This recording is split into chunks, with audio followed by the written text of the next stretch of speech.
You will never change your life until you change something you do every day.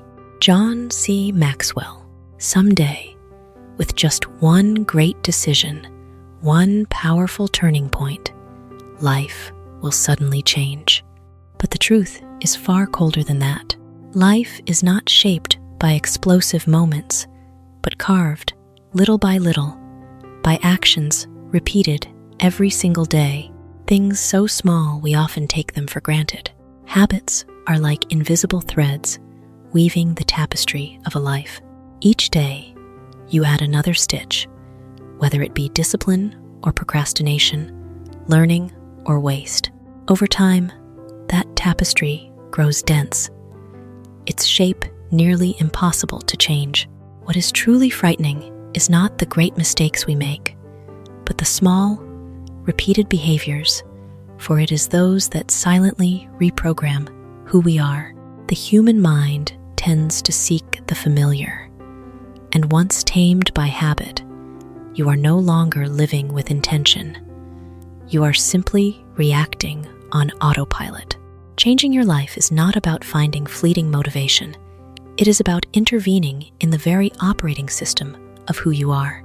A person who wakes up 30 minutes earlier to read, exercise, or think deeply over time, they don't just accumulate knowledge or health, they restructure their very identity. On the other hand, a person who procrastinates every day isn't just losing time. They are slowly constructing a weaker, less disciplined version of themselves. People come into your life for a reason, some for a season, others for a lifetime. Mel Robbins. Believing that everyone who appears in our lives is destined with a fixed purpose. Reality is more complex, but also more profound. Others don't always arrive carrying a ready-made meaning. It is the way we engage with them that creates that meaning. Life is a river, and every person is a tributary that crosses its path. Some tributaries barely touch before veering away, leaving behind a small ripple, a fleeting lesson, a passing emotion. Others flow alongside us for a longer stretch, shifting our course together, crashing with us against the rapids of growing up. And still others merge with us for nearly an entire lifetime, becoming an inseparable part of the journey. But what matters is not how long they stay. It is the mark they leave on how you see the world. Every relationship is a mirror. The people who unsettle you often touch the unresolved parts within you. The people who inspire you reflect the possibilities you haven't yet dared to claim. The reason they appear isn't always clear or comfortable, but it is always tied to your growth if you are awake enough to notice. Accepting that some people are only meant to stay for a season is itself a form of maturity. Not every relationship needs to last forever to be meaningful. A brief encounter can still change your direction, like a gentle breeze, just enough to shift the sail. Conversely, clinging to relationships that have run their course often only prolongs stagnation and dims the meaning they once held. Instead of trying to label every person who enters your life as destiny, perhaps the more worthwhile question is, what is their presence teaching me? When you view every relationship through that lens, you are no longer at the mercy of comings and goings. You become the learner, the observer, and the one who matures through every encounter, whether it lasts a moment or a lifetime. Change is like water wearing down stone, slow, steady, and irreversible. When you change one small action each day, you are not just changing the outcome, you are changing the person who creates it. And when the person changes, life has no choice but to follow. A man is made by his beliefs. As he believes, so he is. Bhagavad Gita. The beliefs a person nurtures within their mind. Belief is not merely a thought. It is the lens that distorts or expands reality. the whispering voice that guides every choice, every action, and ultimately, an entire life. Our minds are like a garden. Beliefs are the seeds. If you sow doubt, self-doubt, and fear into that garden, vines will grow and strangle your potential. But if you sow trust, willpower, and possibility, you will nurture a canopy that rises high and reaches for the light. This garden does not choose its own seeds, you choose them, whether consciously or not. And over time, you can no longer tell what is reality and what is belief, because you have begun to live inside the story you have told yourself too many times. When a person believes they are not good enough, they act cautiously, avoid risk, miss opportunities, and the results they receive only reinforce that original belief. Conversely, when a person believes they can learn, adapt, and overcome, they step forward, take risks, and fail. But those very experiences become the evidence of their growth. Belief does not merely reflect who you are, it quietly creates who you become. Changing your life does not begin with action. It begins with questioning the beliefs you once thought were obvious. Do you believe you are limited? Or do you believe you can expand? Because in the end, you do not live in the world as it is. You live in the world as you believe it to be. And within that space, you are at once the storyteller, the protagonist, and the one who decides the ending. Life only has meaning when we strive toward a goal. Aristotle. A person can exist without a goal, but they cannot feel meaning without a direction to strive toward. We were not designed to stand still. Without a goal, the mind becomes a sealed room where thoughts spin in circles, where emptiness slowly turns to doubt and exhaustion. But when there is a destination near or far, all the energy within begins to reorganize, like a river finding its channel. A goal is not merely something we want to achieve. It is the structure that gives meaning to every day we live. It transforms repeated actions into a journey, turns hardship into a worthy challenge, and makes perseverance a form of character. A mountain climber who focuses only on each heavy step will give up soon enough. But when their gaze is fixed on the summit, every step, however slow, carries a clear purpose. The goal has redefined exhaustion as progress. A goal functions like an internal compass. It helps people make choices, set priorities, and even endure what is uncomfortable.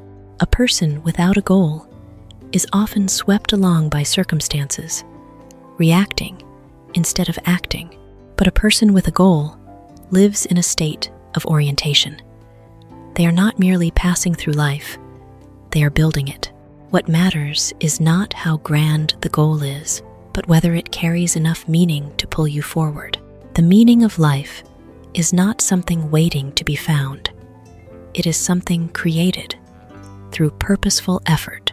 When you pour yourself into something, you are quietly declaring that your life is worth investing in. And in the very act of pursuit, through every stumble, every rise, every determined continuation, you are not only drawing closer to your goal, but to the clearest and most vivid version of yourself.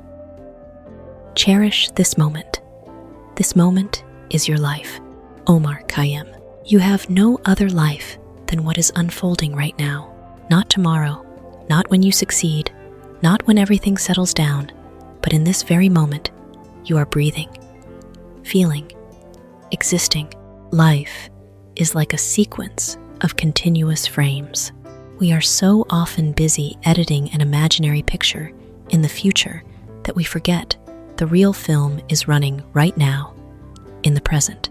When you trade this moment away for worry, regret, or waiting, you are not just losing time, you are losing your very life.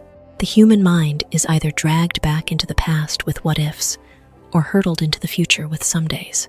But life does not exist in either of those places. It only lives here. Cherishing the present is not surrender or passivity. It is a state of deep awakening. When you are truly present in the moment, you feel more clearly, decide more precisely, and live more fully. A meal is no longer just something to fill the stomach, but an experience. A conversation is no longer a formality, but a connection. Even difficulties, when seen through the lens of presence, become more real and therefore something to be faced rather than fled. Cherishing this moment does not mean abandoning future dreams, but understanding that the future is built from the quality of the present. If you live shallowly today, you are programming a shallow tomorrow. But if you live deeply right now, every moment becomes a solid brick in the foundation of a meaningful life. In the end, life is not something you will live. It is something you are living. And this moment, however ordinary it may seem, is the only place where your life is truly happening. Hard and meaningful always brings more satisfaction than easy and meaningless. Maxime Lagacé. We don't just need comfort. We need to feel that we are becoming something of worth. There are two lives running side by side. On one side are days that drift by easily, without pressure, without challenge, but also without anything to be proud of. On the other are days full of friction, demanding discipline, sometimes so exhausting you want to quit. Yet every step forward leaves a trace of growth. The difference lies not in how easy or hard something is, but in whether what you do touches some deeper meaning. Human beings can endure a great deal of pain as long as they understand why they must endure it. Satisfaction does not come from avoiding hardship, but from passing through it. When you do something difficult but meaningful, the brain doesn't just register the result, it registers the process. Every effort, every time you rise. After a fall, those experiences produce a feeling of being deserving an internal reward that no ease can replace.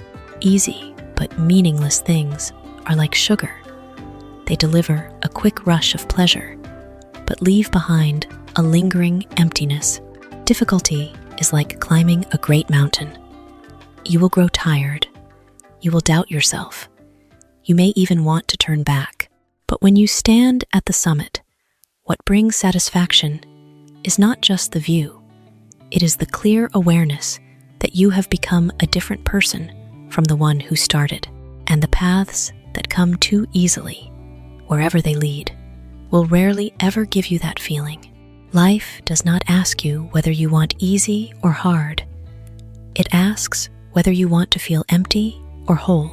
And the answer usually lies in whether you dare to choose what is difficult but meaningful. I think that, in life, waiting until you're ready is a terrible thing to do. Hugh Laurie. Absolute readiness barely exists. People don't procrastinate because they lack ability. They do so because they fear uncertainty, and they give that fear a more reasonable sounding name. Not ready yet. Beginning is like stepping into cold water. You can stand on the edge, analyze the temperature, imagine what it will feel like. Tell yourself you will jump when you're brave enough, but your body will never naturally grow comfortable with the cold before it touches it. It is the act itself that creates adaptation, not the other way around. In life, clarity does not come before action, it takes shape. In the process of acting, waiting causes fear to swell. The longer you delay, the more time you have to imagine risks, failures, and every possible dark scenario. But when you begin, however, clumsily, you start closing the gap between imagination and reality. You are no longer facing a vague fear, but concrete, specific problems you can solve step by step. And that very process builds the feeling of control. The very thing you thought you could only have once you were ready. True readiness is not a condition for starting. It is the result of having already started. A person doesn't become confident and then act. They act, stumble, adjust, and through that, they build confidence. Waiting to feel good enough only keeps you standing still, while others, imperfect as they are, keep moving and gradually grow more capable. Life does not reward endless preparation. It rewards imperfect action. You don't need certainty to begin. You only need enough courage to take the first step. And often, it is that very step that will teach you everything that waiting to be ready never could. Go confidently in the direction of your dreams. Live the life you have imagined. Henry David Thoreau. You must dare to bet on a version of yourself that does not yet exist. The courage to act when evidence is still insufficient, when the outside world has not yet confirmed your worth. Because true confidence is not a feeling of certainty, it is the decision to move forward, even while doubt remains. A horizon always retreats when you stand still, but comes slowly into view when you walk toward it. If you only sit and dream about it, the dream will remain a beautiful but useless painting. Only when you move clumsily, without experience, even in the wrong direction, do you begin to negotiate with reality. And in that process, the dream is no longer something distant. It becomes a living structure, built day by day, a direct challenge to the fear of being judged and the fear of failure. People often shrink their dreams to fit the size of their safety because they fear the feeling of falling short. But what they fail to realize is, not daring to live the life you desire is also a form of failure, only quieter, longer, and harder to see.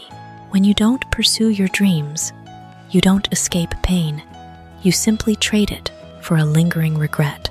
Living the life you have imagined does not mean everything will become easy or perfect. On the contrary, it often demands great effort, discipline, and repeated confrontations with your own limits. But it is precisely those things that create the feeling of truly being alive, a state that no false comfort can ever replace. You begin to feel each choice, each step, more vividly because they are tied to what you genuinely care about. Your life will always reflect the degree of your courage. If you dare to move toward your dreams, you may fail, but you will live a life with purpose. And if you do not dare, you may be safe, but you will forever stand outside the very life you once longed for. You must realize that life comes from within you, not toward you. Timothée Chalamet. People believe life is something that happens to them, like the weather shifting outside the window, unpredictable, beyond their control. This forces us to face a less comfortable truth. You are not the audience of your own life. You are its source. What you experience is not only the result of circumstance, but a reflection of how you think, choose, and respond. If you approach life with doubt, you will find evidence that confirms that doubt. If you approach with initiative, you begin to see opportunities that were always there. You had simply overlooked them. Reality is not as objective as we believe. It is filtered through your perception before it becomes your experience. And it is at that point that you are no longer the victim.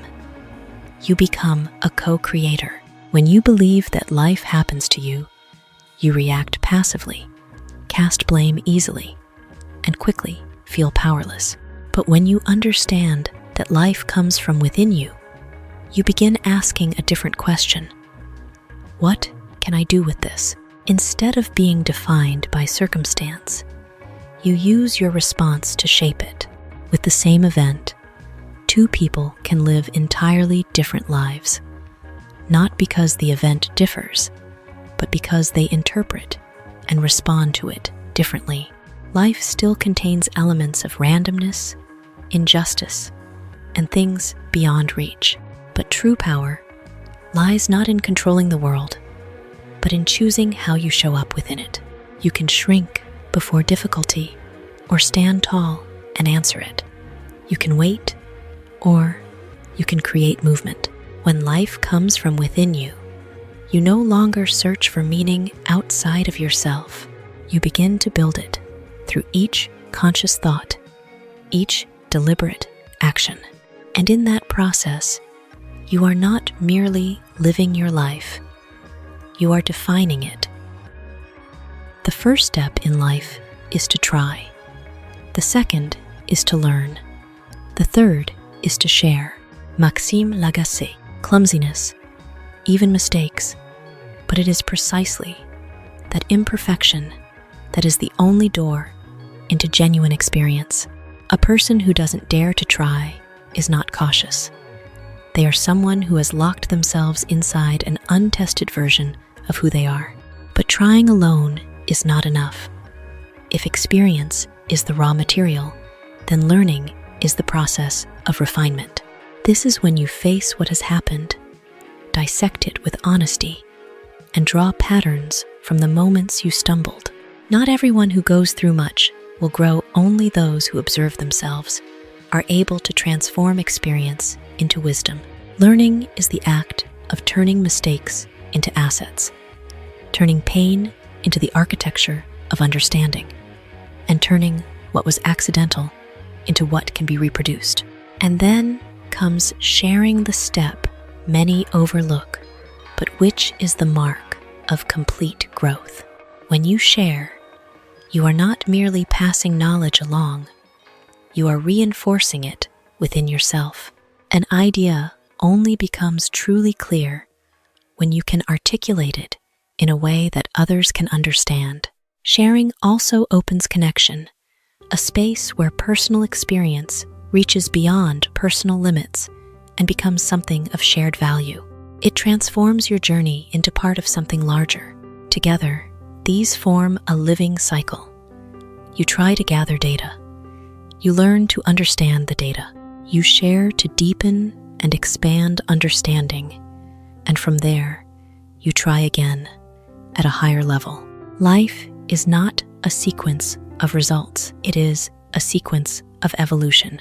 And those who embrace this cycle will not only move forward, they will continuously reinvent themselves with every revolution,